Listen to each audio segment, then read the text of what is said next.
You are an obstinate, blinkered, anal, obstreperous control freak. That's nice. Must be my birthday. Hello! I know we don't get to see each other as much as we would like to, but when we do, I gotta say it's sort of wonderful. To friendship. To friendship. Our agreement. I've rethought, Lottie. What? Just hear me out. We resolved it 20 years ago. We made a pact, Leo.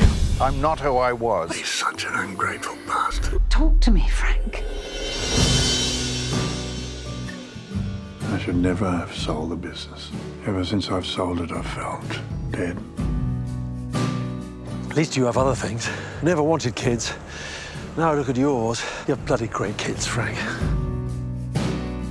All those years he was married to his bloody business. Oh, it got better. It was much more than just a fling, Lottie.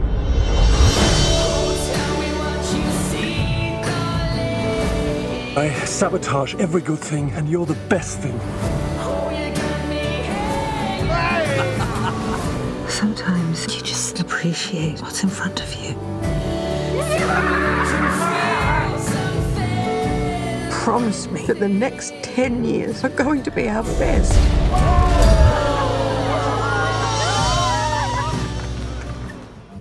It's rolling, which probably means it's action, I think. Anyway, congrats on Palm Beach. Thank you. Tell me, you've done a film called Palm Beach before, right? I have. Yeah, so like... 40 was years that- ago. Yeah, was that ever brought up, in terms of the title? No, but I remember it very well. Yeah. I wasn't worried about the fact that we would call this Palm Beach. I mean, there's many movies that have got the same name that have been done 5 times, different movies, all that. True. But I remember with great affection that first Palm Beach. And that first Palm Beach has a lot to do with this one for the simple fact that it really introduced me to that area. Okay. Because while I was shooting that one 40 years ago, Yeah. I was living at, I was put up at Whale Beach at the first assistant's house, and I got to realise what a wonderful, beautiful area it was. Because as a Westie, I used to go to Cronulla Yeah. to surf. So I knew that all that stretch of it. The northern beaches didn't mean anything to me as a young man. But when I went to film that Palm Beach when I was 30-odd, I went, this is an extraordinary place, and I thoroughly enjoyed doing the first one. The first one was about sex, drugs and rock and roll. There's not a lot of sex in this one. Fair bit of stumbling, but not a lot of sex. But that and because of that, I ended up, when I got married, living at Whale Beach for about 11 years. So that area I know very well. Yeah. And so in choosing Palm Beach again was a very definite reason to do it, because I wanted it to be paradise, because what was going on in the head of a few people wasn't paradise. I needed that irony. Speaking of themes and things like that in the film, I just find it interesting that Rachel's made this, and I believe it's co-written by Joanna Murray Smith and Rachel. female, Yeah. but it's about blokes more than anything. It's kind of Yeah. interesting in terms of, it's just fascinating, because when a female makes a film, usually it's about a woman, whereas it's much more about the guy. It's a very good thing to ruminate on, because the motivation of the film was about the blokes. A Christmas that I had in Wales 5 years ago, and the blokes were all stumbling, myself included. I had anxiety. I was going through seeing a psychologist. Another bloke was on antidepressants. He sold his business. He was in trouble. So all the 4 blokes at this were in trouble. So when we came back, and I said, I think there's a film in this that will resonate about what's happening at my age with people. And we went to the theatre, Rachel and I, because I was thinking, well, who am I going to get to write it? I went to the theatre and I was watching a play called Fury, written by Joanna Murray Smith. And it was a middle-class story. And we both sort of looked at each other as though this lady can write it. So I got Joanna up and spoke to her about this, pitched the idea of what I wanted it to be. And she said, I know how to write it. I know that story. I know I can write it. So, but because I'd chosen a woman, the great thing about that was, and with Rachel then coming on as a director and working with her, the role of the women in this became very strong. Yeah. Right. Now, a man as a writer the emphasis may have been far more on the blokes. But this, people come away from this and say to me, particularly women say, gee, I love the women in this. They're strong, they're intelligent, they're dealing with stuff. And so in a way, I think that's what having Joanna and Rachel has done, has put an eye to the women and brought them in line with the blokes. Yeah. Tell me, I guess, does it speak to a bigger conversation that should be had, do you think, about, male mental health and things like that? Like, because a lot of everyone in today's, world is, women need equality, things like that. And I think men are kind of, struggling. It is interesting. When we started on this 5-6 years ago, I saw it as a good story, a real story about, that's what happens and you're dealing with stuff and you've got to try and deal with it.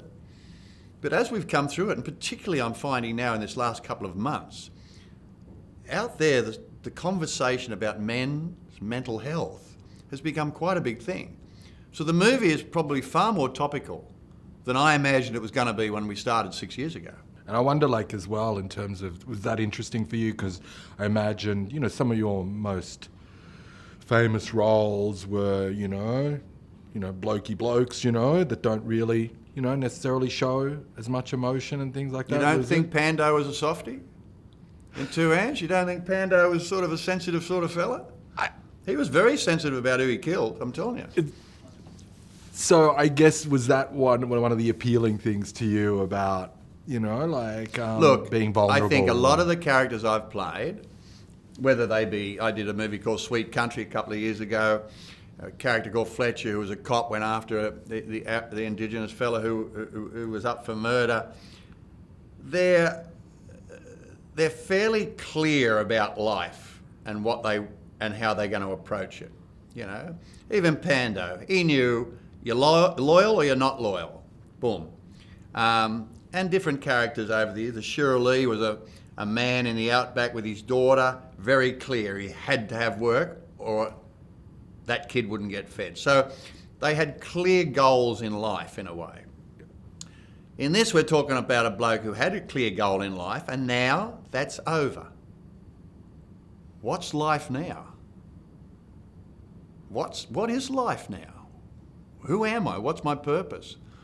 So it's a different character to play and a different man because he's not sure of himself.